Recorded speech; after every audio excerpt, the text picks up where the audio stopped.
ইসলামের সোনালী যুগে কাদিসিয়ার যুদ্ধ মুসলিমদের জন্য ইরাক, খোরাসান ও তুর্কিস্তানের দুয়ার উন্মুক্ত করে দিয়েছিল। খোলাফায়ে রাশিদিনের সময় দ্বিতীয় খলিফা হযরত ওমর ইবনুল খাত্তাব রাদিয়াল্লাহু তাআলা আনহুর শাসনকালে এই যুদ্ধ সংঘটিত হয়। ওই সময় চারিদিকে মুসলিমদের বিজয় যাত্রা অব্যাহত ছিল। রাসূল সাল্লাল্লাহু আলাইহি সাল্লাম ভবিষ্যৎবাণী করেছিলেন, ইসলামের শক্তি বাস্তবিকভাবে ছড়িয়ে পড়বে এবং ইসলামের মুজাহিদরা যেখানে যাবে সেখানেই বিজয়ী হবে। মাত্র কয়েক বছর আগে আল্লাহ নবী হযরত মুহাম্মদ সাল্লাল্লাহু আলাইহি সাল্লাম পারস্য সম্রাটের কাছে ইসলামের দাওয়াত দিয়ে পত্র প্রেরণ করেছিলেন। অহংকারী পারস্য সম্রাট সেই পত্রটি ছিঁড়ে টুকরো টুকরো করে ফেলেছিল। এই সংবাদ জানার পর আল্লাহ নবী বলেছিলেন, সে আমার চিঠি টুকরো টুকরো করেনি, বরং তার সাম্রাজ্যকে টুকরো টুকরো করেছে। তিনি আদি বিন হাতিম রাদিয়াল্লাহু তাআলা আনহুকে বলেন, যদি তুমি দীর্ঘ জীবন লাভ করো তাহলে দেখবে খসরুর ধন সম্পদ তোমাদের হস্তগত হবে। উল্লেখ্য যে পারস্যের সবচেয়ে প্রভাবশালী সম্রাটের নাম ছিল খসরু পারভেজ। রাসূল সাল্লাল্লাহু আলাইহি সাল্লামের মোবারক বাণী খলিফা হযরত আবু বকর রাদিয়াল্লাহু তাআলা আনহুর শাসনকালেই বাস্তবায়ন শুরু হয়েছিল, আর তা পূর্ণতা পেয়েছিল হযরত ওমর ইবনুল খাত্তাব রাদিয়াল্লাহু তাআলা আনহুর শাসন আমলে। মুসলিমদের সাথে অগ্নি উপাসকদের শত্রুতার সম্পর্কে ভালো করেই অবগত ছিলেন ওমর রাদিয়াল্লাহু তাআলা আনহু। এ কারণে তিনি ইরানিদের প্রতি বিশেষ দৃষ্টি রাখতেন। এটা ছিল অত্যন্ত চমৎকার একটা সময়। ইসলামের দুর্ধর্ষ সেনাপতিরা তখন বিশ্বজয়ের মিশনে বেরিয়ে পড়েছিলেন। অবিশ্বাসীদের মনে তখন এমনই ভীতিকর অবস্থা বিরাজ করছিল যে মুসলিমদের কথা চিন্তা করলেই তাদের দুর্গ ভয়ে কেঁপে উঠত। ইতিহাস ঘাটলে যে কেউ বুঝতে পারবেন পারস্যের শেষ সম্রাট ইয়াজদিগার্ডের সাথে তার সেনাপতিদের সম্পর্ক ভালো যাচ্ছিল না। বেশ রেষারেষি ছিল তাদের নিজেদের মধ্যে। কিন্তু মুসলিমদের একের পর এক বিজয় অভিযান থেকে নিজেদের সাম্রাজ্যকে বাঁচানোর তাগিদে তারা একত্রিত হয়। তারা পরিকল্পনা করছিল তাদের সমস্ত শক্তি ও সামর্থ্য ব্যয় করে এক অপরাজেয় সেনাবাহিনী গড়ে তুলবে এবং ফোরাত নদীর তীরে চূড়ান্ত নিষ্পত্তিমূলক যুদ্ধে জড়িয়ে মুসলিমদেরকে পুরোপুরি শিকড় থেকে উপড়ে ফেলবে। তারা ইসলামের বিস্তৃতি ও সম্প্রসারণ রুদ্ধ করতে চেয়েছিল। ইরানি শাহেনশাহ তার সেনাপতিদেরকে বলেন, তোমাদের অস্ত্রের, মানুষের ও সম্পদের কোনো অভাব হবে না। ওঠো, মুসলিমদের ধ্বংস করে দাও। মুসলিম জাতির মহান শাসক হযরত ওমর ইবনুল খাত্তাব রাদিয়াল্লাহু তাআলা আনহু তার দায়িত্ব সম্পর্কে পূর্ণ সচেতন ছিলেন। এটা এমন সময়ের কথা যখন মদিনার নেতৃত্ব শক্তিশালী হাতে ন্যস্ত ছিল। হযরত খালিদ বিন ওয়ালিদ রাদিয়াল্লাহু তাআলা আনহুর নেতৃত্বে ততদিনে মুসলিমদের জন্য বৃহত্তর সিরিয়া তথা রোমান সাম্রাজ্যের দুয়ার উন্মুক্ত হয়ে গিয়েছিল। অতঃপর মদিনার শাসক তার খেলাফতকে গোটা পারস্য সাম্রাজ্যের উপর বিজয়ী করার ব্যাপারে মনোযোগী হয়ে ওঠেন। অবশ্য সিরিয়ায় রোমান বাহিনীর বিরুদ্ধে যুদ্ধে জড়ানোর আগেই খালিদ রাদিয়াল্লাহু তাআলা আনহুর নেতৃত্বে মুসলিম বাহিনী পারস্যের বিরুদ্ধে অনেকগুলো সফল অভিযান পরিচালনা করে। আর এই অভিযান শুরু হয় প্রথম খলিফা হযরত আবু বকর রাদিয়াল্লাহু তাআলা আনহুর শাসনকালে। তিনি ভণ্ড নবীদের উৎখাত করার পরপরই খালিদ বিন ওয়ালিদ রাদিয়াল্লাহু তাআলা আনহুকে নির্দেশ দেন পারস্য সাম্রাজ্য আক্রমণ করার জন্য এবং হীরা শহর জয় করার জন্য। খালিদের নেতৃত্বে মুসলিম বাহিনী একের পর এক পার্সিয়ান বাহিনীকে পরাজিত করে এবং পারস্যের বিস্তীর্ণ অঞ্চল দখল করে নেয়। বিশেষ করে বর্তমানে ইরাক নামে পরিচিত যে ভূখণ্ডটুকু, তার প্রায় সবটুকু খালিদ রাদিয়াল্লাহু তাআলা আনহু দখল করে নেন। তবে তৎকালীন পারস্যের রাজধানী টেসিফোনে তিনি আক্রমণ করতে পারেননি। এমনকি এই শহরে আক্রমণের পরিকল্পনা করার আগেই তাকে ইরাক থেকে ফিরে যাওয়ার নির্দেশ দেওয়া হয়। মুসলিম খেলাফতের রাজধানী মদিনা থেকে খলিফা আবু বকর তাকে নির্দেশ দেন দ্রুত ইরাক ছেড়ে সিরিয়ায় গমন করতে এবং সেখানে রোমানদের বিরুদ্ধে যুদ্ধ করতে।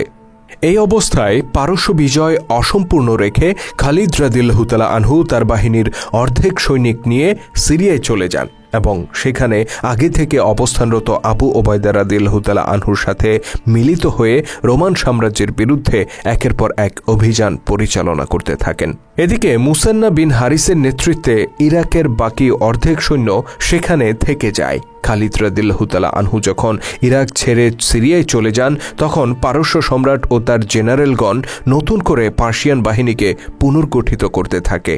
তারা একটি ব্যাপক প্রস্তুতি ও সর্বোচ্চ প্রত্যাঘাতের মধ্য দিয়ে মুসান্নার নেতৃত্বাধীন মুসলিম বাহিনীকে ইরাক থেকে সমূলে উৎখাত করার পরিকল্পনা করে। বেজে ওঠে আরেকটি মহাযুদ্ধের দামামা, যা ইতিহাসে কাদিসিয়ার যুদ্ধ নামে পরিচিত। রাসূল সাল্লাল্লাহু আলাইহি সাল্লাম এর সাহাবীরা যেসব যুদ্ধ পরিচালনা করেছিলেন তার মধ্যে কাদিসিয়ার যুদ্ধ ছিল সবচেয়ে ব্যাপক ও বৃহৎ যুদ্ধগুলোর একটি। একমাত্র ইয়ারমুকের যুদ্ধ ব্যতীত আর কোনো যুদ্ধের সাথে এর তুলনা চলে না। মজার ব্যাপার হচ্ছে, আবু ওবায়দা ও খালিদ বিন ওয়ালিদের নেতৃত্বে ঠিক যে সময় রোমান সাম্রাজ্যের বিরুদ্ধে ইয়ারমুকের যুদ্ধের প্রস্তুতি চলছিল, ঠিক একই সময়ে মুসান্না বিন হারিস ও সাদ বিন আবু ওয়াক্কাসের নেতৃত্বে পারস্য সাম্রাজ্যের বিরুদ্ধে কাদিসিয়ার যুদ্ধের প্রস্তুতি চলছিল। আর একই সময়ে পরিচালিত এই দুটি যুদ্ধে মুসলিম বাহিনী তৎকালীন পৃথিবীর দুই পরাশক্তিকে এমনভাবে আঘাত করেছিল যে তারা আর কখনো মেরুদণ্ড সোজা করে দাঁড়াতে পারেনি। নবগঠিত ক্ষুদ্র মুসলিম শক্তি এই ঘটনার মধ্য দিয়ে এমন এক বিস্ময়ের জন্ম দিয়েছিল যা পৃথিবীর ইতিহাসে আর কখনো ঘটেনি। পারস্য ও রোম সাম্রাজ্যের বিরুদ্ধে মুসলিমদের এই বিজয়যাত্রা শুরু করেছিলেন খলিফা আবু বকর রাদিয়াল্লাহু তাআলা আনহু। তবে ইতিমধ্যে তিনি ইহলোক ত্যাগ করেন এবং ওমর ইবনুল খাত্তাব রাদিয়াল্লাহু তাআলা আনহু মদিনার খলিফা হিসেবে দায়িত্ব গ্রহণ করেন। 15 হিজরিতে খলিফা ওমর ইবনুল খাত্তাব রাদিয়াল্লাহু তাআলা আনহু জানতে পারেন ইরানিরা মুসলিমদের সাথে যুদ্ধের জন্য ব্যাপক প্রস্তুতি নিচ্ছে। তিনি সাথে সাথে তার বিশ্বস্ত ও বুদ্ধিমান সেনাপতি মুসান্না বিন হারিসাকে নির্দেশ দেন, আশেপাশের গোত্রগুলোর কাছে যাও এবং যারা যারা যুদ্ধে অংশগ্রহণ করার যোগ্যতা রাখে তাদের সবাইকে সেনাবাহিনীতে যুক্ত করো। একজন যুদ্ধক্ষম পুরুষও যেন বাহিনীর বাইরে না থাকে। আদেশ পাওয়ার সাথে সাথে মুসান্না যুদ্ধের জন্য প্রস্তুতি শুরু করেন। তিনি ইরাকে ইসলাম গ্রহণকারী প্রতিটি গোত্রে গমন করেন এবং যুদ্ধক্ষম ব্যক্তিদেরকে সেনাবাহিনীতে যোগ দেওয়ার আহ্বান জানান। তার আহ্বানে সাড়া দিয়ে যুদ্ধক্ষম সকল পুরুষেরা বাহিনীতে যুক্ত হয়। অন্যদিকে বিশ্বাসীদের নেতা ওমর ইবনুল খাত্তাব রাদিয়াল্লাহু তাআলা আনহু মক্কা মদিনা সহ সর্বত্র আদেশ জারি করেন, প্রত্যেক মুসলিম পুরুষ যার ঘোড়া কিংবা অস্ত্র রয়েছে তার উচিত অনতি বিলম্বে মদিনায় চলে আসা এবং সেনাবাহিনীতে যুক্ত হওয়া। তিনি শারীরিকভাবে যুদ্ধক্ষম প্রত্যেক ব্যক্তিকে সেনাবাহিনীতে নিয়োগ করেন, হোক সে কবি, হোক সে বক্তা কিংবা কোনো গোত্রপ্রধান। গোটা উম্মার প্রত্যেক যুদ্ধক্ষম নাগরিককে সেনাবাহিনীতে যোগ দেওয়ার ব্যাপারে খলিফা ওমরের এই নির্দেশের একটা বড় কারণ ছিল এই যে ওই সময় মুসলিম যোদ্ধাদের বৃহত্তর অংশ সিরিয়ায় খালিদ বিন ওয়ালিদ ও আবু ওবায়দার নেতৃত্বে নিয়োজিত ছিল। তাদেরকে সিরিয়া থেকে প্রত্যাহার করে এনে ইরাকে পাঠানো সম্ভব ছিল না। এদিকে ইরাকেও পারস্য বাহিনীর ব্যাপক প্রস্তুতির সংবাদ পাওয়া যাচ্ছে, যাদেরকে প্রতিহত করা মুসান্নার ক্ষুদ্র বাহিনীর পক্ষে কোনোভাবেই সম্ভব নয়। তাই প্রতিটি মুসলিম পরিবারের প্রত্যেক যুদ্ধক্ষম ব্যক্তির ইরাক যুদ্ধে যোগ দেয়া ছাড়া বিকল্প কোনো পথ খোলা ছিল না। এখানে আরও একটি বিষয় উল্লেখযোগ্য যে রাসূল সাল্লাল্লাহু আলাইহি সাল্লাম ইন্তেকালের পর বহু আরব গোত্র ইসলাম ধর্ম ত্যাগ করে, এমনকি কেউ কেউ নিজেকে নবী হিসেবেও দাবি করে। খলিফা আবু বকর রাদিয়াল্লাহু তাআলা আনহুর নির্দেশে মুসলিম সেনাবাহিনী এই স্বধর্মত্যাগী ও ভণ্ড নবীদের বিরুদ্ধে যুদ্ধ পরিচালনা করে এবং তাদেরকে পরাজিত করে। পরাজিত হয়ে এসব গোত্রের লোকেরা আবারও মদিনার কর্তৃত্ব মেনে নেয় এবং ইসলাম ধর্মে প্রত্যাবর্তন করে। অতঃপর খলিফা আবু বকর রাদিয়াল্লাহু তাআলা আনহু পারস্য ও রোমান সাম্রাজ্যের বিরুদ্ধে অভিযান পরিচালনা শুরু করেন। কিন্তু এইসব অভিযানে তিনি যারা একবার ইসলাম ধর্ম ত্যাগ করেছিল এবং পরবর্তীতে পরাজিত হয়ে ইসলামে ফিরে এসেছিল তাদেরকে অংশ নেয়ার অনুমতি দেননি। অর্থাৎ হযরত আবু বকর রাদিয়াল্লাহু তাআলা আনহুর শাসনামলে পারস্য ও রোমান সাম্রাজ্যের বিরুদ্ধে মুসলিমদের যত যুদ্ধ হয়েছিল তাতে শুধুমাত্র সেই মুসলিম সৈনিকেরা অংশ নিয়েছিল যারা কখনো কোনো পরিস্থিতিতেই ঈমানের পথ থেকে বিচ্যুত হননি, কিন্তু তাদের সংখ্যা ছিল খুবই কম। আবু বকর রাদিয়াল্লাহু তাআলা আনহুর মৃত্যুর পর খলিফা ওমর রাদিয়াল্লাহু তাআলা আনহুও এই দলটিকে নিয়েই সেনাবাহিনী পরিচালনা করছিলেন। কিন্তু যখন একই সাথে সিরিয়ায় রোমানরা ইয়ারমুকের যুদ্ধ আর ইরাকে পার্সিয়ানরা কাদিসিয়ার যুদ্ধ নিয়ে ব্যাপক প্রস্তুতি গ্রহণ করে, তখন খলিফা ওমর রাদিয়াল্লাহু তাআলা আনহু এই পূর্বোক্ত দলটির সেনাবাহিনীতে যোগ দেওয়ার ব্যাপারে যে নিষেধাজ্ঞা ছিল তা তুলে দেন। এই যুদ্ধে মুসলিম বাহিনীতে যোগ দেওয়ার জন্য তিনি ওই গোত্রগুলোকেও উদ্বুদ্ধ করেন। ততদিনে অবশ্য এই লোকেরা উপলব্ধি করতে পেরেছিল ইসলাম বিজয়ী হচ্ছে একমাত্র আল্লাহ পাকের সাহায্যে। ইসলাম যদি সত্য ধর্ম না হতো তাহলে কিছুতেই এত বড় পারস্য ও রোমান সাম্রাজ্যের বিরুদ্ধে অবহেলিত আরবরা বিজয়ী হতে পারত না। এই অবস্থায় যখন খলিফা ওমর রাদিয়াল্লাহু তাআলা আনহু তাদেরকে মুসলিম সেনাবাহিনীতে যোগ দেওয়ার সুযোগ দিলেন, তারা দলে দলে এগিয়ে এলেন। তাদের হৃদয়ের মধ্যে এতদিন একটি আক্ষেপ কাজ করছিল যে রোমান ও পার্সিয়ানদেরকে তারা হাজার বছর ধরে প্রভুর মতো সমীহ করে এসেছে, সেই দুই পরাশক্তির বিরুদ্ধে মুসলিম বাহিনী একের পর এক বিজয়ী হচ্ছে, অথচ তারা এই গৌরবময় বিজয় অভিযানে অংশীদার হতে পারছে না। খলিফার নতুন নির্দেশ আসার পর তারা মহাসমারোহে এই বিজয়ের অংশীদার হওয়ার জন্য ছুটে যান। ফলে একই সাথে ইয়ারমুকের যুদ্ধ ও কাদিসিয়ার যুদ্ধ সংঘটিত হওয়ার কারণে মুসলিম বাহিনীতে সৈন্যের যে ঘাটতি সৃষ্টি হয়েছিল তা অনেকটাই পূরণ হয়ে যায়। এদিকে ইরানে পারস্য সম্রাট নব্য মুসলিম শক্তির উত্থানে আসন্ন বিপদ সম্পর্কে অবগত করার জন্য চীন সম্রাট সহ বিশ্বের বেশ কয়েকজন রাজা ও সম্রাটকে চিঠি প্রেরণ করেন। ইরাকের প্রত্যেক নেতা, সর্দার ও দলপতিগণ শাসকের প্রতি একান্ত অনুগত ও বাধ্য ছিল। তারা তাদের শাসককে সব ধরনের সহযোগিতা করার জন্য পূর্ণ প্রস্তুত ছিল। রাষ্ট্রের বিভিন্ন অঞ্চল থেকে সব ধরনের অস্ত্র ও গোলাবারুদ সংগ্রহ করার জন্য সম্রাট ইরানীদেরকে আদেশ করেন। সাসানীয়দের যে সকল অঞ্চল ইতিপূর্বে খালিদ রাদিয়াল্লাহু তাআলা আনহুর নেতৃত্বে মুসলিমরা জয় করেছিল, সেখানেও পারস্য সম্রাট প্রতিনিধি প্রেরণ করেন। এই প্রতিনিধিরা গোত্র নেতাদেরকে মুসলিমদের সাথে চুক্তি ভেঙে পারস্য সম্রাটের অনুগত হওয়ার জন্য অনুরোধ করে এবং প্রয়োজনে হুমকিও প্রদান করে। এদিকে মুসান্না ইবনে হারিস তার দায়িত্ব আঞ্জাম দিচ্ছিলেন। ইরাকের যেসব বিজিত অঞ্চলে মুসলিম সৈন্যরা ছড়িয়ে ছিটিয়েছিল, তিনি সব জায়গা থেকে সৈনিকদেরকে প্রত্যাহার করেন এবং সবাইকে এক জায়গায় একত্রিত করে বৃহত্তর সেনাবাহিনী গড়ে তোলেন। পাশাপাশি খলিফার নির্দেশে নতুন সৈন্য সংগ্রহের প্রক্রিয়াও তিনি অব্যাহত রাখেন। এদিকে খলিফা ওমর ইবনুল খাত্তাব রাদিয়াল্লাহু তাআলা আনহু নিজে এই সংকটময় যুদ্ধে নেতৃত্ব দিতে চাচ্ছিলেন। তিনি তার অনুপস্থিতিতে মদিনার শাসনকার্য পরিচালনার জন্য হযরত আলী রাদিয়াল্লাহু তাআলা আনহুকে নিযুক্ত করেন। এছাড়াও মদিনা ত্যাগ করার আগে অন্যান্য বিশিষ্ট সাহাবীদের সাথে আলোচনা করার সিদ্ধান্ত নেন তিনি। শহরের অদূরে যেখানে সেনা ছাউনি স্থাপন করা হয়েছিল, খলিফা সেখানে উপদেষ্টা পরিষদের আলোচনা সভা আহ্বান করেন। তিনি যখন উপদেষ্টা পরিষদের সামনে আগত যুদ্ধে ইরাকে গিয়ে নিজে সেনাপতি হয়ে সৈন্য পরিচালনার প্রস্তাব রাখেন, তখন সভায় উপস্থিত অধিকাংশ ব্যক্তি তার প্রস্তাবে সম্মতি জানান। কিন্তু একজন বিশিষ্ট সাহাবী আব্দুর রহমান ইবনে আউফ রাদিয়াল্লাহু তাআলা আনহু, যিনি ছিলেন আশারায়ে মুবাশশারা অর্থাৎ জান্নাতের সুসংবাদপ্রাপ্ত 10 জন সাহাবীর একজন, তিনি এ ব্যাপারে আপত্তি তোলেন। তিনি বলেন, যুদ্ধে যে কোনো কিছু ঘটতে পারে। আল্লাহ না করুন, যুদ্ধে যদি আপনি শহীদ হয়ে যান তাহলে মুসলিমরা তাদের নিজেদের ভূখণ্ডেই দুর্বল হয়ে পড়বে। আমার পরামর্শ হলো আপনার মদিনায় থেকে যাওয়া উচিত এবং আপনার সহকারী হিসেবে বিশ্বস্ত, দায়িত্বশীল এবং সৈন্য পরিচালনার যোগ্য এমন একজনকে সেনাপতি হিসেবে নিযুক্ত করা উচিত।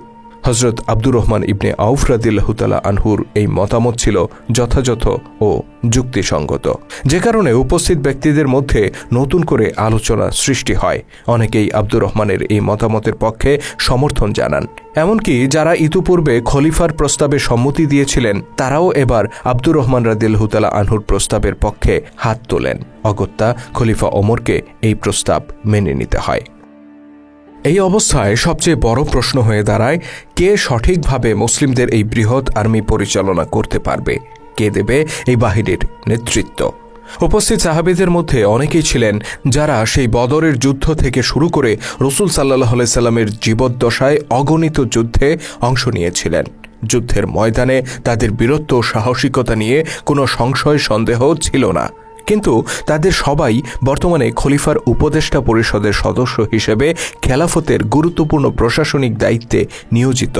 তাছাড়া বয়সের বিবেচনাতেও তারা অনেকেই বার্ধক্যে উপনীত হয়েছিলেন। এই অবস্থায় আব্দুর রহমান ইবনে আউফ রাদিয়াল্লাহু তাআলা আনহু নিজের মতামত ব্যক্ত করেন। তিনি খলিফার দৃষ্টি আকর্ষণ করে বলেন, হে বিশ্বাসীদের নেতা, আপনার কাছে এই যুদ্ধ পরিচালনার জন্য সবচেয়ে যোগ্য ব্যক্তি রয়েছেন। তিনি হলেন এক সিংহ। তার আসল নাম সাদ বিন মালিক আশ জুহরি, আর আমাদের মাঝে তিনি সাদ বিন আবু ওয়াক্কাস নামে পরিচিত। সাদ বিন আবু ওয়াক্কাস রাদিয়াল্লাহু তাআলা আনহু নিজেও ছিলেন আশারায়ে মুবাশশারা, অর্থাৎ সেই 10 জন সাহাবীর একজন যাদেরকে রাসূল সাল্লাল্লাহু আলাইহি সাল্লাম জীবদ্দশায় জান্নাতের সুসংবাদ দিয়েছিলেন। আর যুদ্ধক্ষেত্রে তার বীরত্ব ও সাহসিকতা ছিল প্রশ্নের ঊর্ধ্বে। বদর, উহুদ সহ প্রতিটি যুদ্ধে তিনি রাসূল সাল্লাল্লাহু আলাইহি সাল্লামের পাশে ছিলেন। তার তীরের নিশানা ছিল অভেদ্য, যে কারণে সাহাবীদের মধ্যে শ্রেষ্ঠ তীরন্দাজ হিসেবে তার সুখ্যাতি ছিল। তবে সেই আলোচনা সভায় আরেকজন উপস্থিত ছিলেন যিনি শৌর্যবীর্যের দিক থেকে অন্য যে কোনো ব্যক্তির চেয়ে এগিয়ে ছিলেন। তিনি খোদ শেরে খোদা হযরতে আলী ইবনে আবু তালিব রাদিয়াল্লাহু তাআলা আনহু। কিন্তু সমস্যা হচ্ছে, আলী রাদিয়াল্লাহু তাআলা আনহু ছিলেন খলিফা ওমরের প্রধান সহকারী। ওমর রাদিয়াল্লাহু তাআলা আনহু যে কোনো প্রয়োজনে মদিনার বাইরে গেলে মদিনার শাসনভার হযরত আলীর হাতে ন্যস্ত করে যেতেন এবং প্রশাসনিক ব্যাপারে তিনি হযরত আলীর উপরই সবচেয়ে বেশি নির্ভরশীল ছিলেন। খুব সম্ভবত এই কারণে আলী রাদিয়াল্লাহু তাআলা আনহুকে সুদূর ইরাকে পাঠানোর প্রস্তাব কেউ করেনি, কিংবা কেউ প্রস্তাব করলেও খলিফা ওমর তা মঞ্জুর করেননি। তবে আব্দুর রহমান ইবনে আউফ যখন সাদ বিন আবু ওয়াক্কাসের ব্যাপারে প্রস্তাব দিলেন, তখন খলিফা ওমর রাদিয়াল্লাহু তাআলা আনহু সহ উপস্থিত অধিকাংশ ব্যক্তি এই ব্যাপারে সম্মতি প্রদান করেন। সাদ বিন আবু ওয়াক্কাস রাদিয়াল্লাহু তাআলা আনহু ছিলেন রাসূল সাল্লাল্লাহু আলাইহি সাল্লাম এর মাতা সম্পর্কিত চাচা। তিনি ছিলেন কুরাইশ গোত্রের বনু জুহবা শাখার সন্তান। রাসূল সাল্লাল্লাহু আলাইহি সাল্লামের মাতা আমিনাও ছিলেন এই শাখার বংশোদ্ভূত নারী। প্রাথমিক অবস্থায় ইসলাম কবুলকারীদের মধ্যে সাদ রাদিয়াল্লাহু তাআলা আনহু অন্যতম ছিলেন। তিনি ইসলামের জন্য অনেক ত্যাগ তিতিক্ষা স্বীকার করেছিলেন। তিনি ইসলাম গ্রহণ করার পর তাকে ইসলাম ত্যাগ করার আলটিমেটাম দিয়ে তার মা খাওয়া দাওয়া বন্ধ করে দিয়েছিলেন। তিনি মৃত্যুর কাছাকাছি চলে গিয়েছিলেন। তথাপি সাদ বিন আবু ওয়াক্কাস তার নতুন ধর্মবিশ্বাসে অটল ছিলেন। অবশ্য পরবর্তীতে তার মা বাবা সহ পরিবারের অধিকাংশ সদস্যই ইসলামের ছায়াতলে আশ্রয় গ্রহণ করেছিলেন। সাদ বিন আবু ওয়াক্কাস রাদিয়াল্লাহু তাআলা আনহুকে আমির মনোনীত করা ছিল উপযুক্ত সিদ্ধান্ত। তিনি ময়দানের মানুষ ছিলেন, ছিলেন সমর কুশলী। যুদ্ধের নারী নক্ষত্র তার বেশ জানা ছিল। ছিল অগাধ ত্যাগ তিতিক্ষাময় অতীত আর দৃঢ় ইমানি চেতনা। ওমর ইবনুল খাত্তাব রাদিয়াল্লাহু তাআলা আনহু তাকে ইরাক বাহিনীর সেনাপতি হিসেবে নিয়োগ করেন এবং নবনিযুক্ত জেনারেলকে কিছু উপদেশ প্রদান করেন। তিনি বলেন, হে সাদ, রাসূলুল্লাহ সাল্লাল্লাহু আলাইহি সাল্লামের সাথে আপনার সুসম্পর্ক এবং তার চাচা হওয়ার মর্যাদা যেন আপনাকে মহান আল্লাহ সম্পর্কে ধোঁকায় ফেলে না দেয়। আল্লাহ তাআলা মন্দকে মন্দ দ্বারা মিটিয়ে দেন না, বরং মন্দকে ভালো দ্বারা মিটিয়ে দেন। আল্লাহর দৃষ্টিতে অভিজাত ও সাধারণ সকল মানুষই সমান। সবসময় রাসূল সাল্লাল্লাহু আলাইহি সাল্লাম এর পথের অনুসরণ করবেন। এটাই হলো আমার পক্ষ থেকে আপনার জন্য উপদেশ। আপনি যদি তা থেকে মুখ ফিরিয়ে নেন এবং তা বর্জন করেন, তাহলে আপনি হবেন ক্ষতিগ্রস্ত।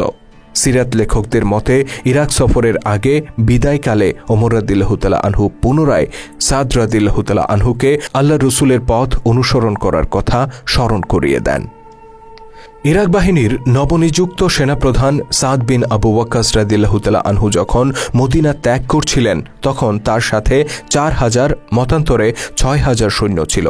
তারা রওনা হয়ে গেলে ওমর রাদিয়াল্লাহু তাআলা আনহু তাদের সাথে হাঁটতে হাঁটতে মদিনা ছেড়ে বহু দূর অগ্রসর হয়ে যান। অতঃপর তিনি তাদের কল্যাণ কামনা করে আল্লাহর দরবারে প্রার্থনা করেন এবং তাদেরকে বিদায় জানান। মুসলিম বাহিনী যাত্রাপথে জারুদ নামক স্থানে পৌঁছলে মদিনা থেকে খলিফার প্রেরিত আরও 4000 মুজাহিদ এসে তাদের সাথে যুক্ত হয়। এই সময়ে নাজুদ এলাকা থেকেও 7000 সৈন্য সাদ রাদিয়াল্লাহু তাআলা আনহুর বাহিনীতে এসে যোগদান করে। ফলে তার নেতৃত্বে ইরাকগামী মোট সৈন্য সংখ্যা দাঁড়ায় 15,000 মতান্তরে 17,000। ওদিকে ইরাকে মুসান্না বিন হারিসার নেতৃত্বে আরও 12,000 মুসলিম সৈন্য তাদের জন্য অপেক্ষা করছিলেন। তবে সাদ বিন আবু ওয়াক্কাসের নেতৃত্বাধীন মদিনা থেকে আগত বৃহত্তর মুসলিম বাহিনীর সাথে মিলিত হওয়ার সৌভাগ্য মুসান্না বিন হারিসার হয়নি। সাদ রাদিয়াল্লাহু তাআলা আনহু ইরাকে পৌঁছানোর আগেই মুসান্না অপ্রত্যাশিতভাবে মারা যান, যা ছিল মুসলিম বাহিনীর জন্য একটি বড় আঘাত। মুসান্না ছিলেন ইরাকের একজন প্রভাবশালী স্থানীয় ব্যক্তি, যিনি সর্বপ্রথম পারস্য সাম্রাজ্যে আক্রমণের ব্যাপারে খলিফা আবু বকর রাদিয়াল্লাহু তাআলা আনহুকে পরামর্শ দিয়েছিলেন। এমনকি রাজধানী মদিনার কোনো ধরনের সহযোগিতা ছাড়াই তিনি একা নিজের গোত্রের সাহসী যোদ্ধাদেরকে সাথে নিয়ে ইরাকে পারস্য বাহিনীর উপর বেশ কিছু ঝটিকা হামলা চালিয়েছিলেন। আর এসব ঝটিকা হামলার মধ্য দিয়ে তিনি শক্তিশালী পারস্য বাহিনীকে বেশ বেকায়দায় ফেলে দিয়েছিলেন। পরবর্তীতে খলিফা আবু বকরের নির্দেশে খালিদ রাদিয়াল্লাহু তাআলা আনহু যখন পারস্যে যান এবং একের পর এক যুদ্ধে জয়লাভ করেন, তখন খালিদের প্রধান সহকারীদের একজন ছিলেন মুসান্না বিন হারিসা। তারও পরে যখন অর্ধেক বাহিনী নিয়ে খালিদ রাদিয়াল্লাহু তাআলা আনহু সিরিয়ায় চলে যান, তখন ইরাকে অবশিষ্ট অর্ধেক বাহিনীর কমান্ড ন্যস্ত হয় মুসান্নার কাঁধে। মুসান্না ছিলেন ইসলামের ওই সকল জেনারেলদের মধ্যে অন্যতম যারা ইসলামের জন্য বিপদসংকুল পথ পেরিয়ে বিভিন্ন বিজয় ছিনিয়ে এনেছিলেন। তিনি প্রবল প্রাণশক্তির ধারক ছিলেন এবং সুদক্ষ রণকৌশলী ছিলেন। কোনো অভিযান কিংবা যুদ্ধের পরে স্বাভাবিক জীবনেও তিনি নিজের প্রয়োজন সম্পর্কে বেখবর থাকতেন। যুদ্ধের প্রচণ্ড উত্তাপের মাঝেও তিনি থাকতেন শান্ত স্থির। তিনি ছিলেন বিশ্ব ইতিহাসের শ্রেষ্ঠ জেনারেলদের একজন। এটা ছিল আল্লাহর ইচ্ছা। একদিন এক অভিযানে তিনি আহত হয়ে অসুস্থ হয়ে পড়েন। তার ক্ষতটা প্রায় সেরেই উঠেছিল, কিন্তু হঠাৎ একদিন তা অপ্রত্যাশিতভাবে বেড়ে যায়। যখন তার শারীরিক অবস্থা খুবই খারাপ হয়ে পড়ে, তখন তিনি বুঝতে পারেন তার হাতে খুব বেশি সময় নেই। তিনি তার ভাই মুয়ান্না বিন হারিসাকে তার সহকারী কমান্ডার হিসেবে নিয়োগ দিয়ে তার হাতে বাহিনীর কমান্ড ন্যস্ত করেন। তিনি সহোদর মুয়ান্নার কাছে নিজের অন্তিম পরামর্শ ব্যক্ত করেন এবং এই পরামর্শ সাদ বিন আবু ওয়াক্কাস রাদিয়াল্লাহু তাআলা আনহুর কাছে পৌঁছে দিতে বলেন। তার কিছুক্ষণ পরেই ইসলামের এই মহান সিপাহসালার ইরাকের বুকে শেষ নিঃশ্বাস ত্যাগ করেন। ইন্না লিল্লাহি ওয়া ইন্না ইলাইহি রাজিউন। মুসান্না ইবনে হারিসার এই অন্তিম বার্তাটি ছিল মূলত আসন্ন যুদ্ধে মুসলিম সেনাবাহিনীর রণকৌশল সম্পর্কিত। তিনি সতর্ক করে বলে যান, পার্সিয়ানরা এবার অত্যাধুনিক অস্ত্রে সজ্জিত ও সুবিন্যস্ত হয়ে আছে। তারা দ্রুতগতি সম্পন্ন এবং যুদ্ধের ময়দানে যে কোনো ধরনের পরিবর্তন আনতে সক্ষম। এর অর্থ হল শত্রুর মাটিতে যুদ্ধ করা মুসলিমদের জন্য বিপজ্জনক হতে পারে। তিনি আসন্ন যুদ্ধের ব্যাপারে মুসলিমদেরকে উপদেশ দিয়ে বলেছিলেন, তারা যেন আরবের মূল ভূমির কাছাকাছি অবস্থিত কোনো অঞ্চলে অথবা শত্রুভূমির সীমান্ত এলাকায় যুদ্ধে জড়ায়। তারা যেন কোনো অবস্থাতেই পারস্যের ভূমিতে প্রবেশ করে যুদ্ধ না করে। তারা যেন যুদ্ধস্থল হিসেবে এমন জায়গা বেছে নেয় যেখান থেকে প্রয়োজন হলে খুব সহজে পিছিয়ে যাওয়া যাবে এবং নতুন করে সংগঠিত হওয়া যাবে। এতে আল্লাহ না করুন যদি মুসলিম বাহিনী বিপর্যয়ের মুখোমুখি হয়, তাহলে তাদের জন্য পিছু হটা সহজ হবে এবং পুনরায় একত্রিত হয়ে নতুন উদ্যম ও শক্তি নিয়ে নতুন সমর কৌশলে আবার শত্রুর উপর আঘাত হানা সম্ভব হবে। এটাই ছিল মুসান্নার অন্তিম বার্তা। ইসলামের গৌরবময় ইতিহাস নিয়ে নির্মিত ভিডিও চিত্র আমরা ধারাবাহিকভাবে তুলে ধরছি আমাদের চ্যানেলে। আপনি যদি নতুন হয়ে থাকেন তাহলে চ্যানেলটিতে সাবস্ক্রাইব করার অনুরোধ রইল। আর আজকের ভিডিওটি কেমন ছিল কমেন্ট করে জানাতে ভুলবেন না। যদি ভালো লেগে থাকে তাহলে অবশ্যই লাইক ও শেয়ার করে ছড়িয়ে দেওয়ার অনুরোধ রইল। আল্লাহ হাফেজ।